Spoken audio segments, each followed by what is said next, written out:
আল্লাহ রাসূল সাল্লাল্লাহু আলাইহি ওয়াসাল্লাম তিনি বলেছেন, ইবনে মাজাহ হাদিসে আসছে 4171 নম্বর হাদিসে আসছে যে যে তোমরা যখন সালাতে দাঁড়াবে তখন তোমরা ওই সালাতকে বিদায়ী সালাত মনে করো, জীবনের শেষ সালাত মনে করো, এরপরে আর সালাত পড়ার সুযোগ হবে না।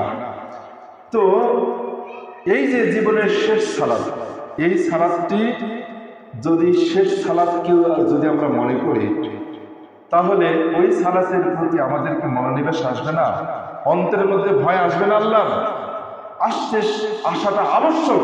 যদি কেউ বলে যে আসবে না, সে ভুল, মিথ্যা বলবে। সে অবশ্যই আসবে, নিশ্চিতভাবে আসবে।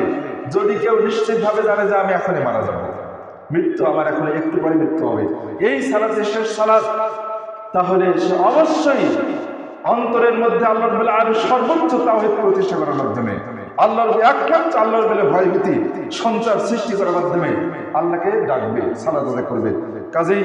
কাজেই সালাতের মধ্যে যে সালাত আমরা আদায় করবো, এই সালাতটিকে জীবনের শেষ সালাত মনে করতে হবে। এভাবে ইনশাআল্লাহ আমাদের অন্তরের মধ্যে আল্লাহর প্রতি আকর্ষণ আমরা নিয়ে আসার চেষ্টা করতে পারবো, নিয়ে আসতে পারবো, আমরা মনোনিবেশ করতে পারবো আল্লাহর দিকে ইনশাআল্লাহ। এটা একটি অন্যতম মাধ্যম।